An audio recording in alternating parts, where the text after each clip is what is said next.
কেন্দ্রীয় স্বরাষ্ট্রমন্ত্রীর একটা চোখ দুর্যোধন, অন্য চোখ দুঃশাসনের। এসআইআর ইস্যুতে ফের একবার অমিত শাহকে আক্রমণ করেছেন মুখ্যমন্ত্রী মমতা বন্দ্যোপাধ্যায়।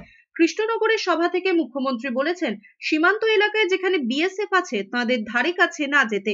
তার কথায় বাংলাদেশি বলে পুশব্যাক করে দিতে পারে।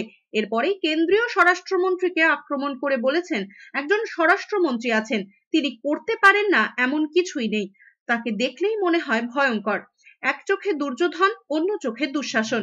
মুখ্যমন্ত্রী অভিযোগ করেছেন, বিজেপির আইটি সেল ভোটার লিস্ট তৈরি করে দেবে, সেই লিস্ট ধরে ভোট হবে, এটাই ইচ্ছে। এরপরেই হুঁশিয়ারি দিয়ে বলেছেন, এটা বিহার নয়, বাংলা। মানুষ সরকার নির্বাচিত করে, ইলেকশন কমিশন নয়। এখানে একজন স্বরাষ্ট্রমন্ত্রী আছেন, তিনি করতে পারেন না এমন কোনো কাজ নেই। তার দু চোখ দেখলেই মনে হয় ভয়ঙ্কর, দুর্যোগের বার্তা, দুরভিসন্ধি। এক চোখে তার দুর্যোধন, আর এক চোখে তার দুঃশাসন।